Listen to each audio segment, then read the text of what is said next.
Hey everyone, in this video we're going to be looking at the final exam study guide work problems and working through those problems together. Okay, and so in the first problem we're going to look at here, it's a net present value type of analysis problem here. And we're going to be considering a purchase of a new machine that we are assuming here as part of our problem is going to save us $35,000 in annual labor costs. And so think of that as, really like it's cost savings, but that's money saved is also money earned, right? So you can kind of think of it as cash inflow, if you want to think of it that way. The machine costs $145,000 and is expected to last 7 years and have a $15,000 salvage value, and the company's cost of capital is 7%. So what we need to do to analyze this problem then is look at some specific factors. So first off, we want to take a look at what is the annuity that we're analyzing here, right? And when we think of the annuity, we want to think of a consistent, constant payment or savings, for example, in this problem. So that's going to be our $35,000. And we're going to analyze the savings, the annual savings, separately from the future sale of the equipment, and it's through its salvage value here. So what's our table factor then? We want to take a look, and what we're essentially doing when we're looking at the present value of each of these $35,000 payments, right? We're going to have 7 of these. So just real quick to kind of, I think maybe it's valuable to give you a little illustration here. So if you have, copy this. So if you have 7 years of savings, essentially, right? This would be the savings in year 1, year 2, so on and so forth, all the way up to year 7 when you're going to sell the thing, at the end of the 7th year, essentially.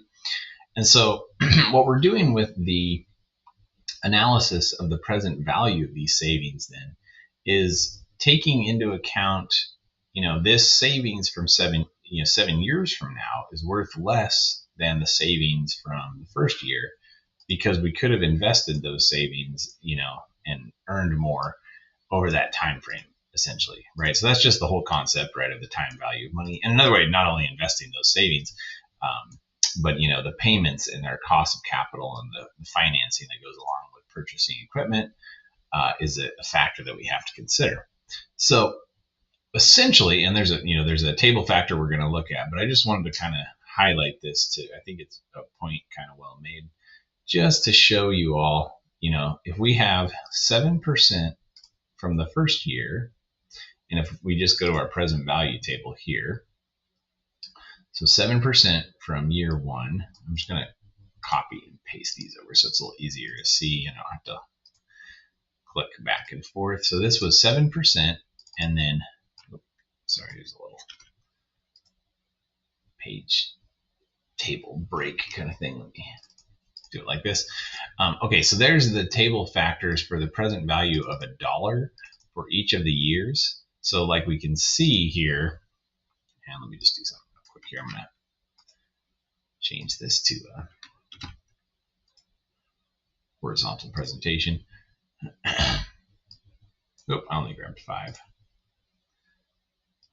Sorry, there should be 7 years like we mentioned.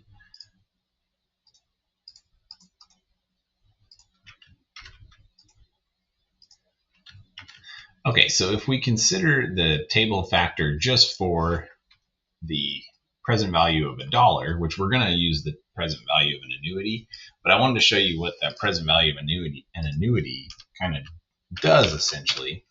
And so again, what we're saying here in essence is that all of these future savings are worth different amounts in present day terms, right? And when why we even care about that is because the amount of money that we're going to have to pay for this thing is present day amount. We're going to spend $145,000 today. So is each of these savings in the future going to be worth it? That's really what we're analyzing, right? And so if we look at individual future savings with a present value, just of that individual amount, then you can see it gets us back to 188,625. And then if we do the table factor for the present value of an annuity, 7% at 7 years, then we're going to multiply our table factor times the annuity, and you can see that it gets us the same amount, right? So I thought it was valuable not only just to help you solve this problem, but also to maybe help you analyze what's going on here from a conceptual perspective, because I do think there's some value in at least understanding the logic. And if you show your work on the exam and understand what's happening, you're more likely to choose the right table, so on and so forth. So again, present value of an annuity, and essentially what that one number does is adds up, you can see all of the individual amounts throughout the 7 years and puts it into one easy to analyze, easy to multiply number, and gives us the same answer. So each year we're going to save 35,000 again, but we're going to have to spend 145,000 in this current year, right? So this gives us the present value of each of these future savings, which is 188,625. So we can already see right now that it will be a winner from a financial perspective, right? It will be a positive return on that investment, if you want to think of the new machine purchase as an investment, because the present value of all these future cost savings is going to be greater than the cost of the machinery, right? So we have a positive return on this machinery just from that. But there's one more thing we have to consider now, is that we're saying this machine is going to last, 7 years. And so in this 7th year, again, we have a salvage value that we noted. And so we're saying, hey, there's going to be some salvage value here with this piece of machine. We can sell this machinery. So not only are we going to make savings throughout the 7 years, but at the end of those 7 years, we can sell this thing and get some additional incoming cash flow, right? And so again, we can just take that same table factor that we used for year 7 above, year 7 for $1, present value of $1, and multiply that out. And so that 15,000 in the future that we're going to get is worth 9,341.25 to us today, essentially. Oh, and let me fix this to say not present value, but let's say salvage value. Okay, so then, because remember, an annuity is a consistent recurring payment, essentially. So for salvage value, then, like I said, 15,000, and then the table factor, just that's what we used here, but I'll show you again, is going to be the present value of that future money at 7% over 7 years, right? Is that what I said? 7%. That's right. Yeah, 7%, 7 years. Getting my stuff mixed up there. Okay, so again, then we just multiply those together. This is basically the same thing we did here. I just wanted to highlight the fact of in this logical, kind of the logic behind these time value of money problems. We're just in the 7th year adding an additional payment. We could have even kind of, if we did it this way, you could have even added these together to say 50,000, and that would give you 197,966. But if we change the payment for that 1 year, we couldn't use the present value of annuity tables. So this is why we sort of break it up into 2 different sections. But the adding those together then, first of all, okay, well, let's add them together. So total present value of those future savings and then the future incoming cash flow is 197,966. Again, if we wanted to show that, just adding that in, if we were using each individual year's future cash savings, we could do that way, but we wouldn't be able to use the present value of an annuity table. So that's what's really nice about letting us do it efficiently. So you arrive at the same answer either way. That's kind of happens a lot in these time value of money problems. Okay, so then, net present value of all these savings, basically we're going to earn, if you want to think of it that way, we are going to get a return on our purchase of this new machine of 197,966 in today's dollars. Now, keep in mind, that's today's dollars, right? So if we were actually looking at the total cash flow as a whole, saving 35,000, 7 times, and then saving 15,000, or getting 15,000 back, our actual cash dollars incoming over these whole years is going to be 260,000, right? So this is the present value of this 260,000 in the future is 197,966. Okay, and then let's just put in the cost of the investment. This is what we're going to have to pay today. That's a present value, a present cost. And so then we just subtract out the present value minus the cost, and it's positive.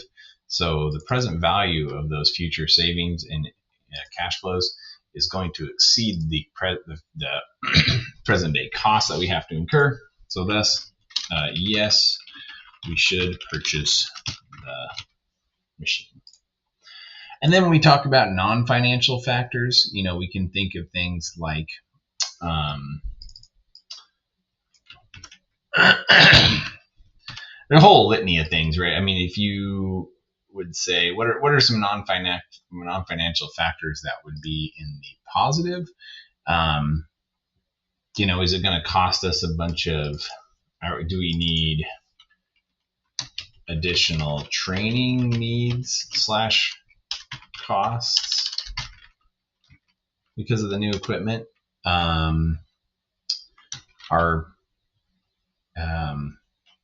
Is the new machine reliable? Will it lead to more downtime? That could be an impact. So these are kind of reasons why you might not want to buy the machine, even though it makes financial sense. Will the machine fit in the factory? That kind of thing. So is it actually logistically possible to have it?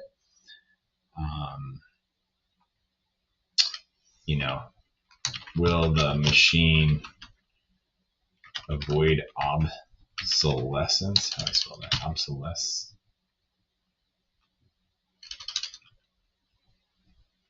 Not be obsolete during its life. Let's do that. I don't know. I don't want to try and figure out how to spell obsolescence. Yeah, is there any other alternatives? Alternative ways to finance, lease versus purchase. So, I mean, you can think of a whole litany of non-financial factors that you should think about.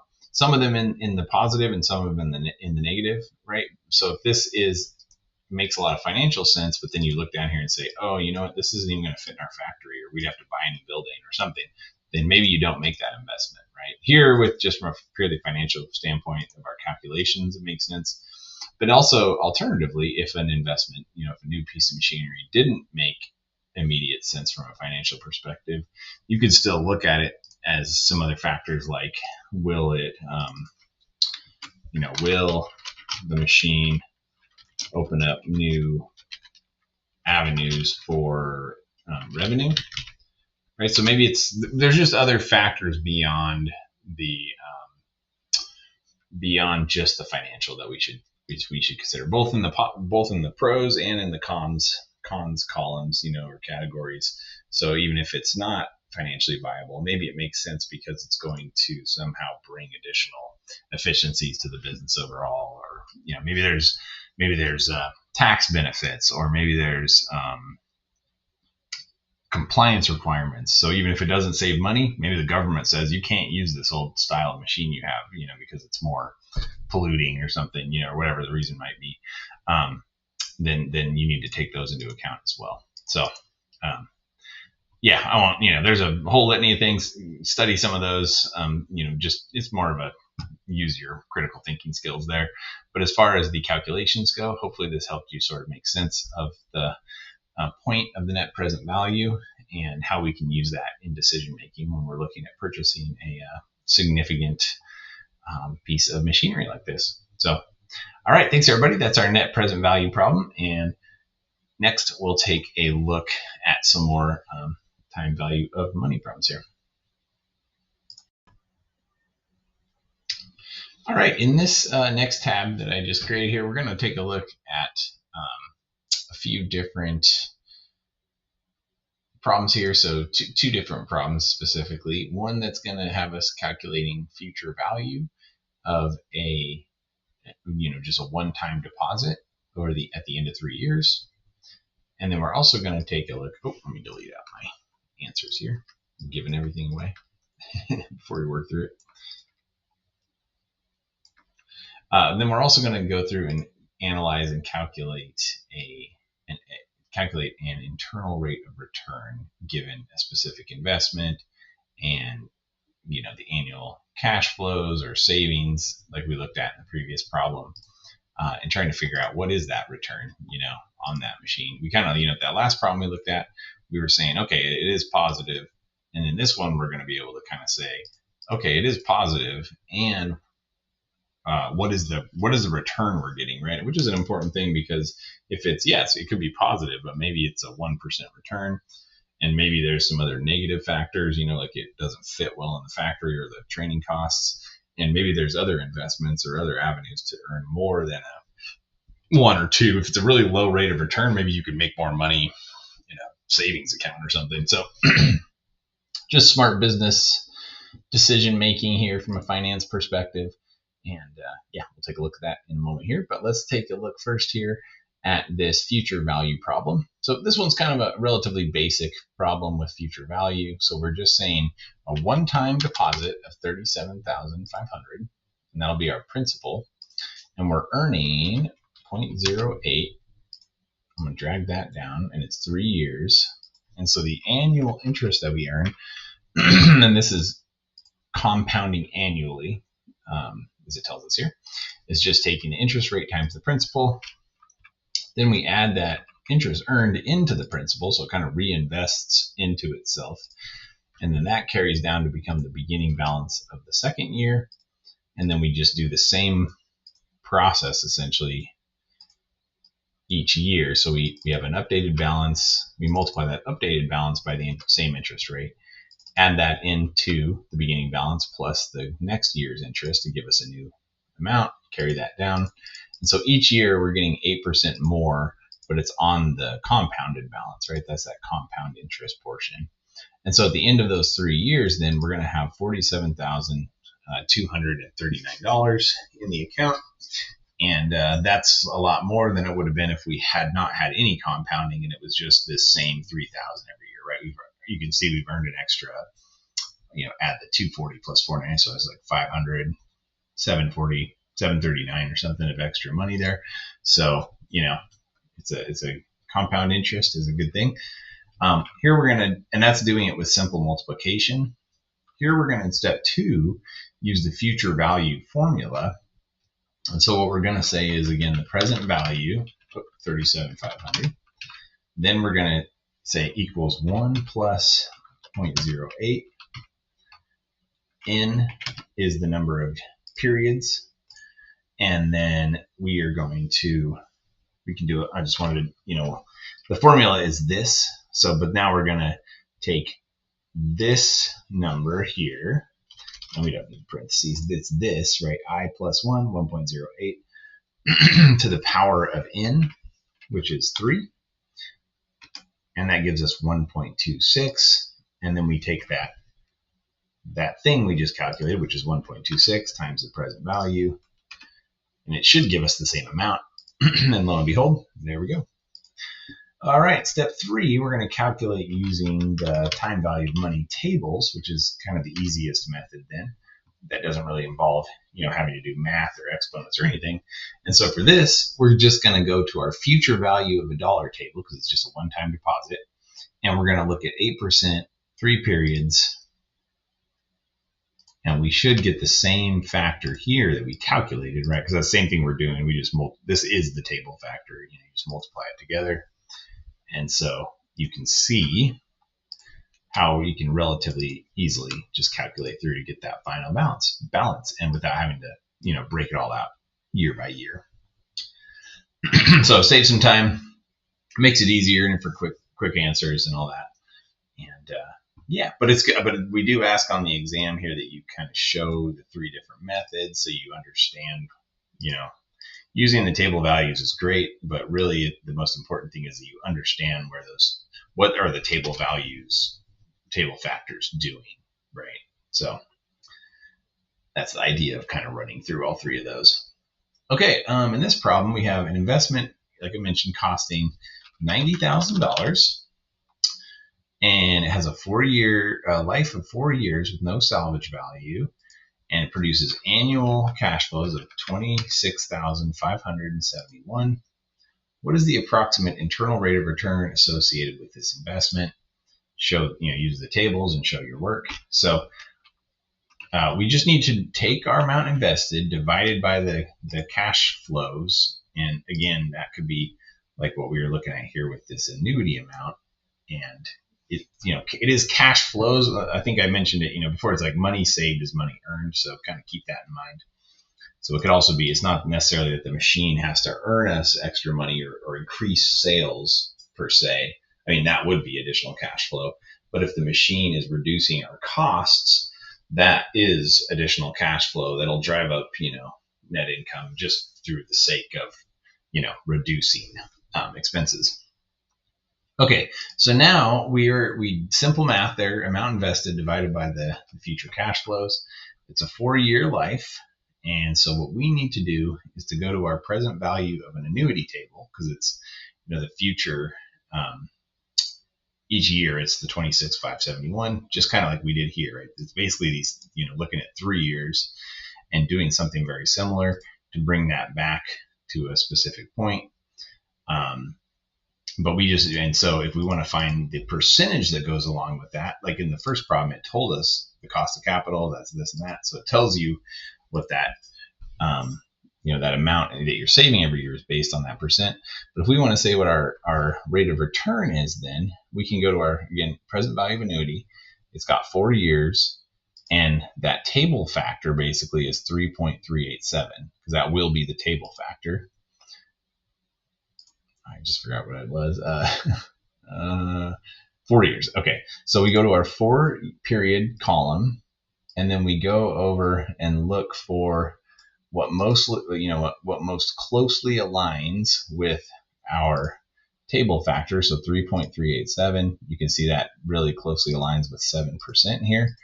And so that's what you have to do, is just go to your number of periods, look across with your table factor that you calculated until you find the one that matches up most closely. And so we can say the approximate return then is 7%. And, even here, we can link to it just for the heck of it to really tie those together. You could have just typed in 7%, but I just, that's what I want to highlight for you all, is how to use those tables to do the calculations there. So, all right, on the next tab, and then I'm going to bring that in here, and then we're going to look at some more time value of money problems. All right.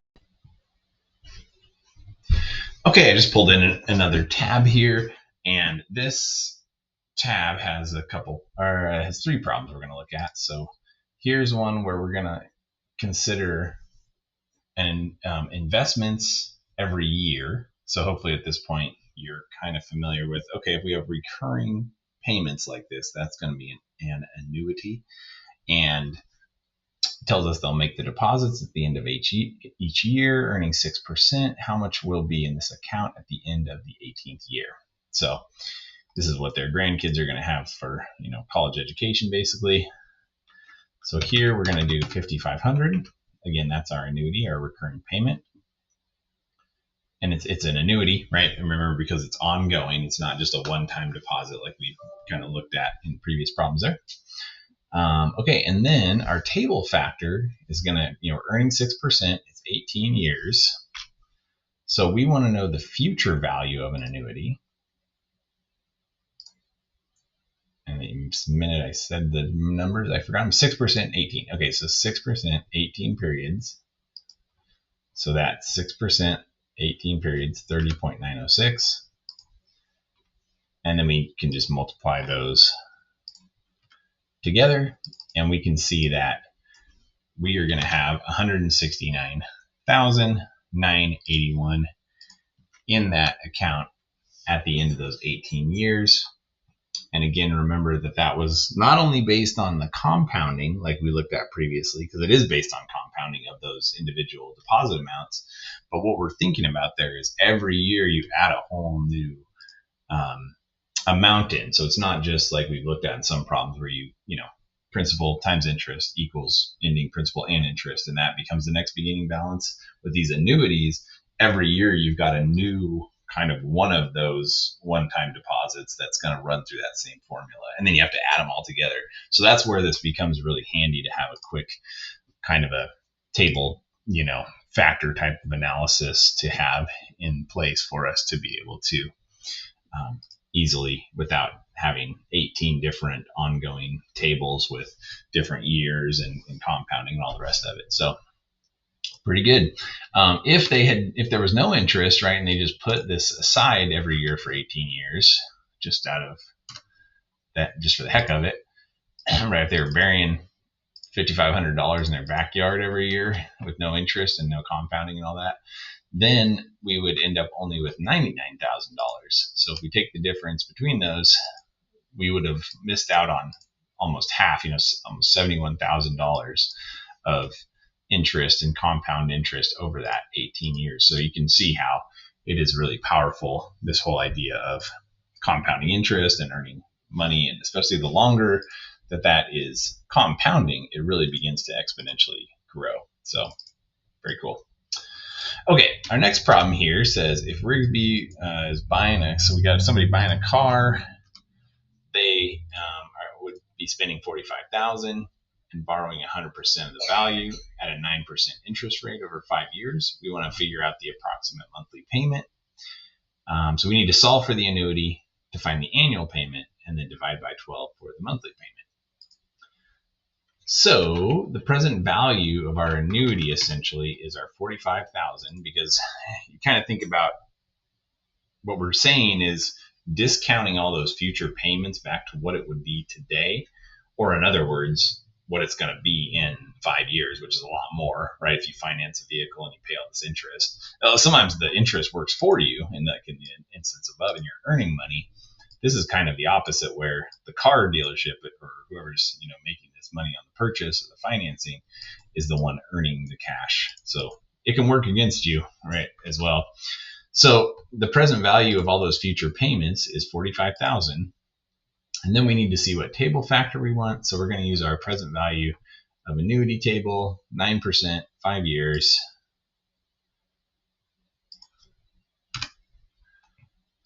And we end up with 3.89 as our table factor. And so to get our annuity amount, we're going to divide our our present value by the table factor. And if it helps you to think of the algebra here, remember that what we've basically been doing is taking our, what did I do there? I think I just multiplied. Let me just divide. Sorry, trying to talk and do this at the same time. Sometimes I make a little mistakey poo. Okay, so so the present value of an annuity then is $11.59. So it would be annual payments of $11,569 at that interest rate. And if we again look at the dollar, the actual cash outflow, let's take that. This is your annual amount times 5. You end up paying $57,846 when the car only cost $45,000. And so just like we looked above where it was a positive thing that we had all this extra savings, if you're buying something on credit and interest, it really can work against you to where you end up paying, in this instance, we end up paying $12,846 more for this vehicle because we had to borrow money to do it, to finance it, right? So so this becomes our if we're paying $11,569 every year, that over and over again. And if we had known this number, if it told us that this is the annual annuity, we could have figured out the present value just by multiplying these together. But instead, we used a little algebra with the annuity present value divided by the table factor to get us the annual.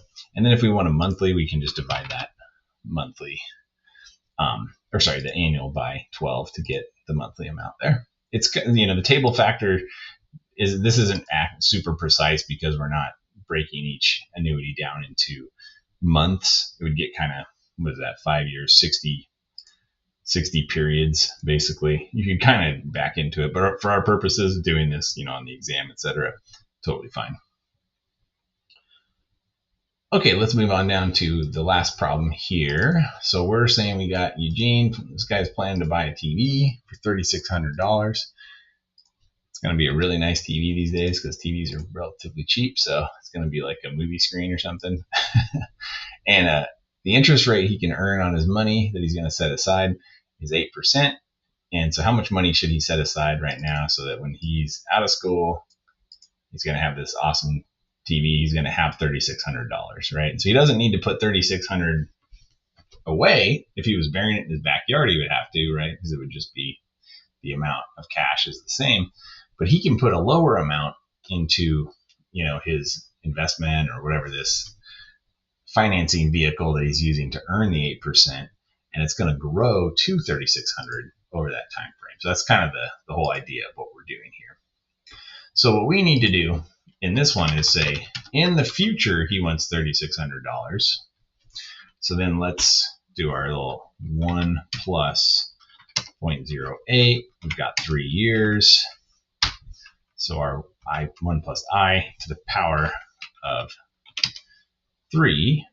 And then to get the present value, our formula is 1 divided by that, or 0.79. And then we just take our future value divided by that amount there. And we basically come out with, if he puts aside $2,858 today at 8%, he will have 36. It'll grow up to being 36%, basically. So we can also do this with our table factors, which is nice. So again, the future value we want is the 3,600. And then what we want to say is, what is the present value of that one time? So it's not an annuity, remember, because this is a one-time deposit, essentially. But we want three periods, 8%. So 8%, 3 periods.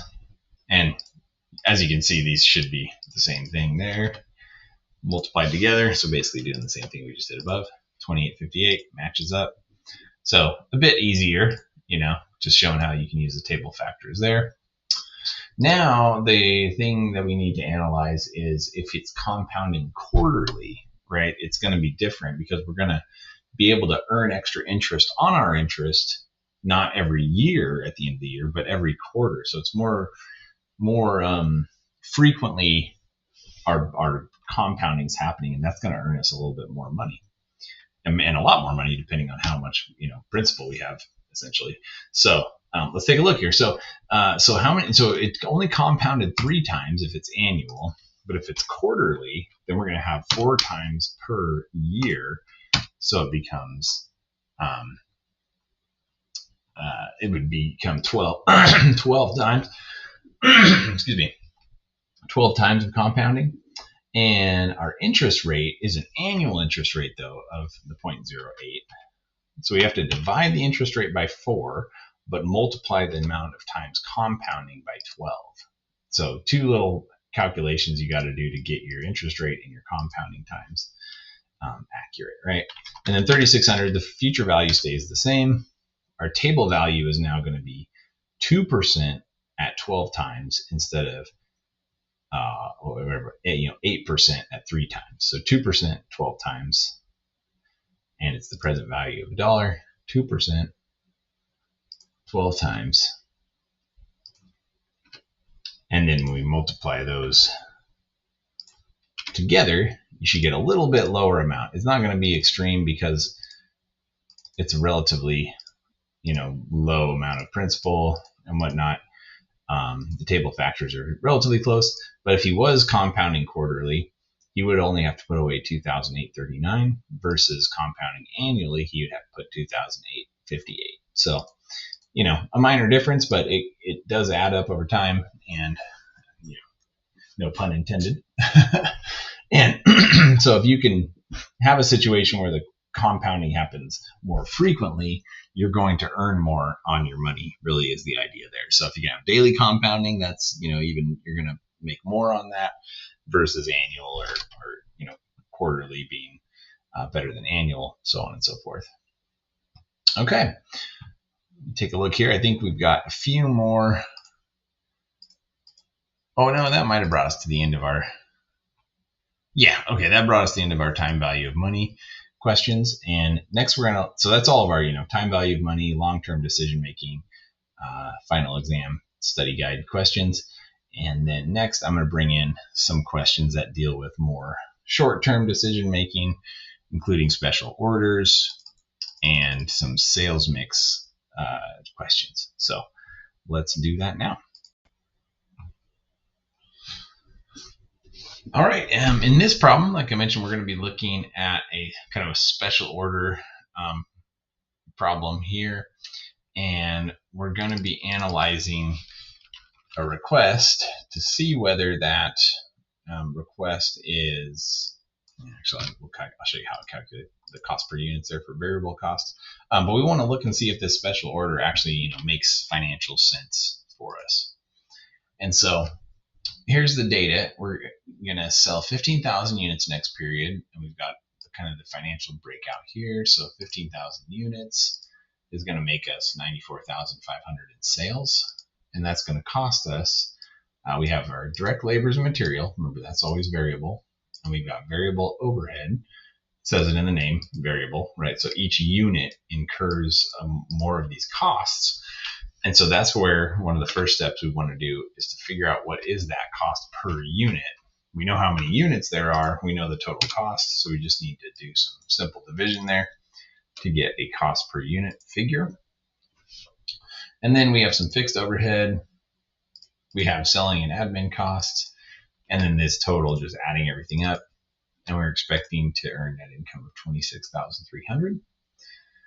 And so here, we need to keep reading through the details. So here is the opportunity that we have. We have a special order come in. We say, hey, the order potential customer says, can you do 3,000 units with these financial costs below? So 3,000 extra units at $4.25 per unit. And if we do those units, our selling expenses are going to increase by $2,400.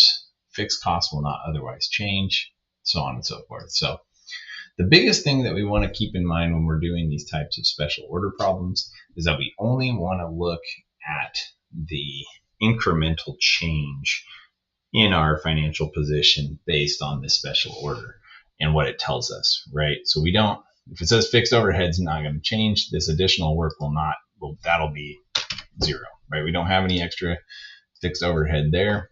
Should I put this formula in? So if it tells us that, we're really just the incremental, or what is the additional cost and revenue associated with these orders. So let's fill this table out here. So 3,000 extra orders. When it comes to our revenue, again, it's the 425 per unit. So 12,750. And then these costs, these variable costs will stay, the same. We're making the same product, but it's a different amount than the total. But we just need to take that cost per unit multiplied by the number of incremental units, and then do the same thing here.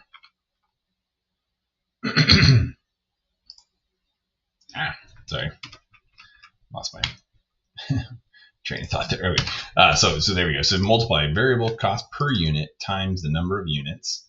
No fixed overhead increase, as the problem told us. Selling and admin costs will go up by 2,400. So be careful. Sometimes you might have the idea to say, oh yeah, okay, so 2,400 plus what this 4,200.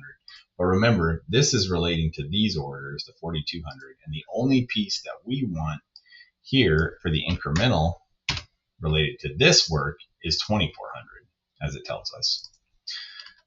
So then our costs become 14,000, and to get our net income here, we'll take our sales revenue minus total costs and expenses, and as you can see, we are getting a negative, net loss. In other words, not net income. And we'll say, because there is a net loss result, we will not accept the order. maybe, we go back to the customer and say, hey, we can't do it for $4.25, but maybe we say, we could do it for $5 a unit or something. That would give us a positive return. So, it's just things to think of. The bigger the margin of return, the more, attractive this additional work will be, because there are some other non-financial factors that take into account as well. Things like, word getting out to our other customers that maybe we gave a lower price for this special order, and that could lead to other customers demanding a low price. Maybe this customer realizes, oh, hey, they're doing work for us for a lower price. Let's keep trying to get that price down, or let's try and really become a regular customer at that lower price, so on and so forth. But for the purposes of these problems, really what we're just trying to get at is getting you to think logically through what is going to be the financial impact of a special order. In this instance, having a net loss, it just wouldn't even make any financial sense to take this on at the current expected result.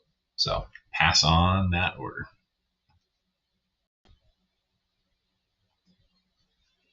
Okay, in this next problem, we're going to take a look at a sales mix selection scenario. And this problem tells us that we're a food company and we sell two products, product A and product B.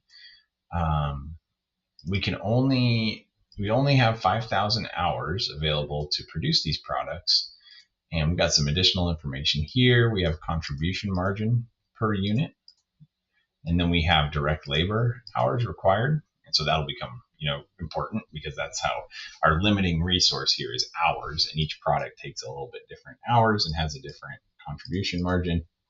So first thing, what is the contribution margin per hour? So pretty easy, just divide that through. So the first step we always want to do on these types of problems when we're looking at sales mix selection is to get a contribution margin per whatever that limiting resource is. In this instance, it's hours. It could be, pounds of raw materials or something. So keep that in mind. It's not always hours necessarily, but that's what we're having as the limiting resource here in this problem. Okay, so assuming unlimited demand, if, there's no limit by demand which product should be produced, we would just go to the higher you're making more per hour on this product. So unless there's some other reason to do product B, we would want to produce product A due to higher contribution margin per hour. And if we made that decision, again, unlimited demand, what would our total contribution margin earned be? Remember, we can't it wouldn't be unlimited. I mean, unlimited demand, if we didn't have any limiting resources, then it would be unlimited revenue, basically. But we are limited by the number of hours that we can,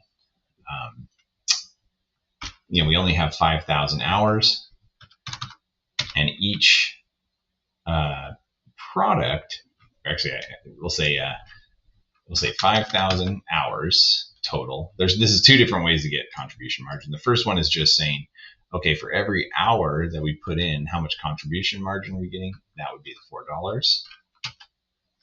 So I'll link up to it here. So in total, we put all those hours to work, and we're producing $20,000 of, value essentially.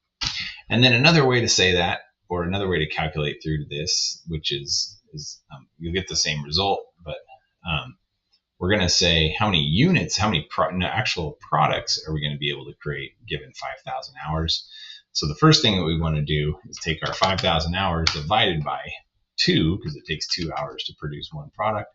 So we could produce 2,500 units, and each unit, individual product, we're earning $8 on, wait a minute, what happened there? Sorry, I multiplied already. $8 per product. So then we multiply those together, you should have the same result. It's really just looking at from the perspective of per hour or per product. But we got the per hour contribution margin from the contribution margin per product. So we're basically saying same thing, just looking at it from a little bit of a different lens, essentially. So now I'm going to bring over one more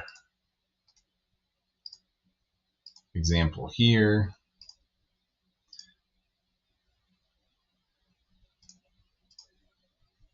Bear with me. Okay, momentarily. There we go.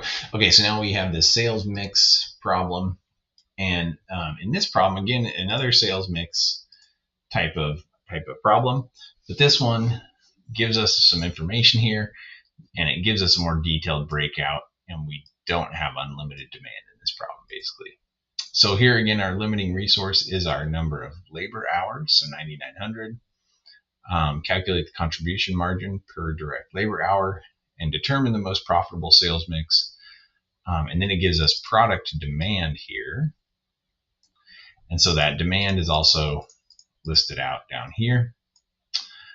And so our total demand of all three products comes out to $38.50. And then we've got other financial information provided. So sales price minus variable cost, that's how you calculate contribution margin.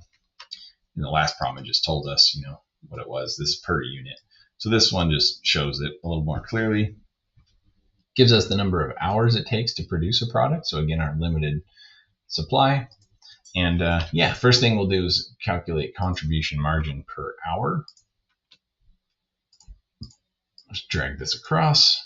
So you can see our highest contribution margin per hour is with product A. So we're going to want to maximize first product A, then product B. So we'll want to maximize that if we can. And finally, we'll meet the demand for product C.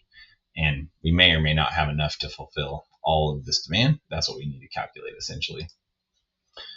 So our hours that we would need to maximize demand then would be, it takes 2 hours. Here's the demand that it told us. So again, we could just drag this across. So we'd say 2 hours times 880 units of demand, 3 hours times that number. So in total, if we looked at add up all three of those, it would take us 11,880 hours to produce enough units to meet the full demand. So that's more than we have available. We only have 9,900 available. And again, 11,880 is our required hours, right? So let's start with the first one here. So 1760 is our total hours, and that's under the 9,900. One way to maybe think of this here, actually I'll put it off to the side, is to say total hours, and then we'll say less product A hours, less product B hours. So we're just going to kind of work down the line, and we're doing A and then B and then C again, remember, because the contribution margin is highest for A, second highest for B. It doesn't have to just go in order of A, B, C. That just worked out that way.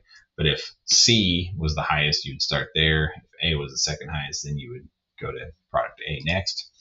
So we're going to say the first product is, and we're going to add all these together here. So after we finish producing the first, meeting the demand for product number 1. So we're going to do all 880 units, and there's not going to be any residual unmet demand. And then again, from each one of those 880 units, we're making $88. So that's kind of all the information for product A. We're able to fully meet demand, no unmet demand, and we're doing, that'll earn us $77,400 in contribution margin based on knowing what the contribution margin per unit is. Okay, and then we're going to go to our second highest contribution margin per hour, and we've got, what's our total hours here? So hours to maximize our demand then, so that's going to be our same formula. So number of units times the hours to make the unit, or times 3 hours per unit gives us 5280. So we'll back out 5280. And again, we're able to produce all 1,760. There's no unmet demand. And our contribution margin then is our 121.11 times 1760. Gets us that number. Okay. And then let's take a look. So now we have 2,860 hours left after backing out product A and B. And so if we were going to meet full demand of 1,210 units, we would need 4,840 hours, but we only have 2,860 that we can use that's available left over out of the 990 or 9,900. And so that total can't, we have to hours to maximize demand. Then is we can't do the full 2,860. We can only do, or sorry, the 4,840. We can only do 2,860. And really the way you calculate that is take your total minus what's already done, which is basically what we just did right here. It gets you 2,860. And then we do the same thing if we're going to allocate 2,860 hours to the product C. Now we have to calculate. Like here, we just said, okay, we fully did all the demand, but here we're not meeting demand. Instead, we take our total hours dedicated to the production divided by the hours per unit. So we're only able to produce 715 units.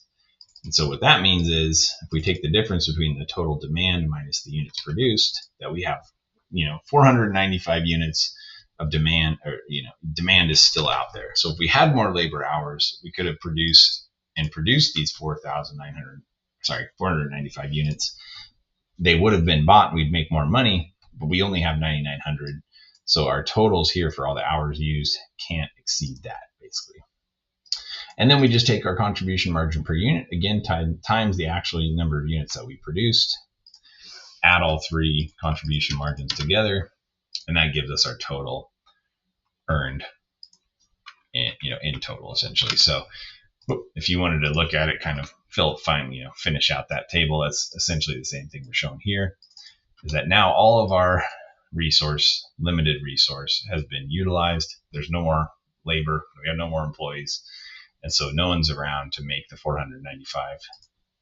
Some customers like, oh, I really want 495 more units, but we don't have employees available to produce those. So we're kind of stuck there because of our limited resource. So hopefully that's helpful. Again, the steps are basically, calculate contribution margin per hour, and then maximize demand, figure out how many hours, or limited resource, pounds of raw material, etc., that you need, and then work down the list of highest contribution margin per hour first until you use up your limited resource. And maybe it could be the case that you can't even produce product C, or maybe you can't even produce product B or C. It really just has to come down to how much limited resource do we have, and how much is the highest contribution margin item going to take, and then the next going to take, and then so on down the line until you run out of hours in this instance. So, okay, let's move on to the next tab here. So here we're going to look at some ratios, and we've got a balance sheet and an income statement and some additional information. Here's a listing of ratios that you should memorize for the exam. So make some flashcards or something, just kind of test yourself with those. They're not too difficult, I don't think, in terms of memorization. And yeah, have those in your memory there. And so some of the factors we're going to need for calculating these things, ratios, and some aren't ratios, I suppose, they're just amounts, etc. But look at those, know how to calculate these items, and let's take a look here. So as I mentioned, some of the things you're going to need to calculate those are going to be not necessarily directly off, you have to do a little bit of work to understand what they are. So the current assets is one component we're going to need. And so that's going to include everything in assets other than property, plant, and equipment, which is long-term. And then current liabilities, it just tells us current liabilities for that line item. So it's, not long-term liabilities, basically. Straightforward. Okay, inventory. Whenever we're calculating averages for these types of problems, we're just taking current year plus last year divided by 2. So really kind of basic. So in this instance, we have, so we're looking at inventory. So 25,000 was last year's balance plus 30,000, and then divide by 2. So 27,500. And then I'm going to copy this same formula down. And for receivables, it was 30,000 last year. It doesn't matter which order you put this in, but I'm just going to follow the same there. So 30,000 last year, and then this year here, 35,000. Divide by 2 again. So average receivables then is 32,500, and average inventory is 27,500. Okay. Okay, so working capital is it's the current assets minus current liabilities.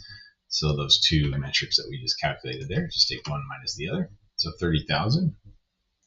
Our current ratio is going to be current assets divided by current liabilities. Ooh, that was a little funny there, but 1.35. So we have 1.35 times as many current assets as liabilities, is what that is saying.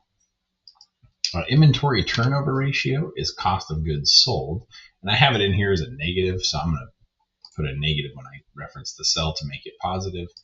And we're going to divide that by average inventory. So 2.34 times our inventory has turned over during the year.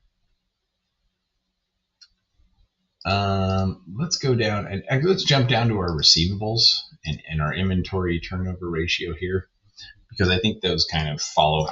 The receivable turnover ratio is kind of similar to the inventory turnover ratio, but instead of using cost of goods sold and average inventory, we're going to use sales divided by average receivables. Again, let me fix the formatting, but we're basically saying that our accounts receivable on average have turned over during the year 3.23 times. And then just to jump up here, I know I'm going on just a little out of order, but inventory turnover ratio, or sorry, I think I have it. Shoot, I might have that in there twice.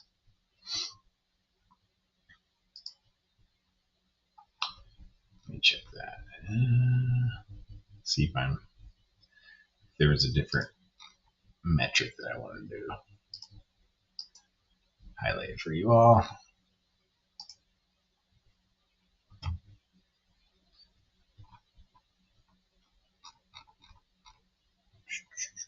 I think I might have just copied that in twice. So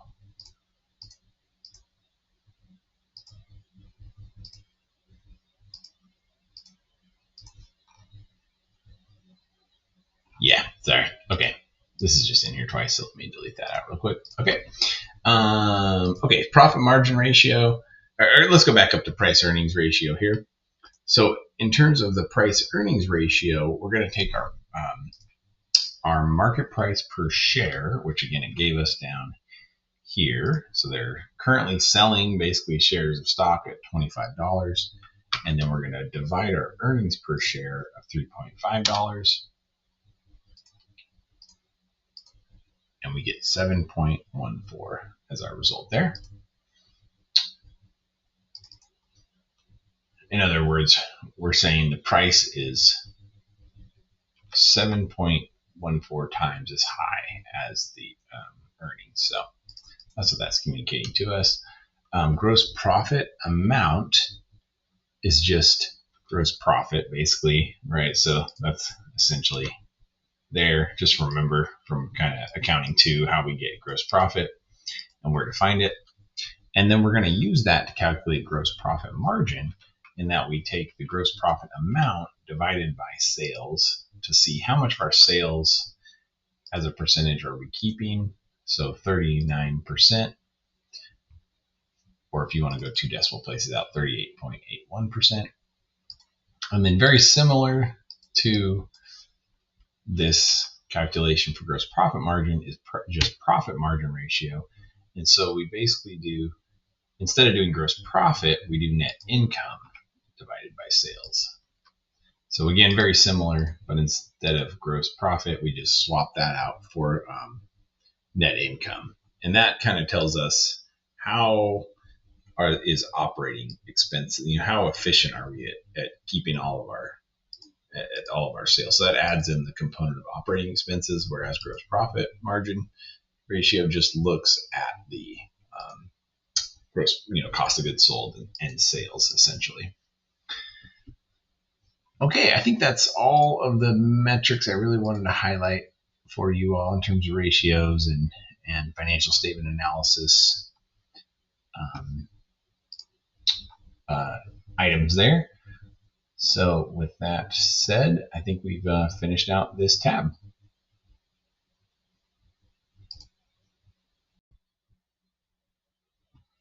Okay, the last thing I want to highlight here in the study guide is I created and added a study guide tab at the very beginning of our Excel document here. And basically, similar to what we've seen in previous exams that I've made for you all, there's 19 different items here just that I put together to kind of guide your study activity and what concepts to look at. There is some component of the final exam that is cumulative.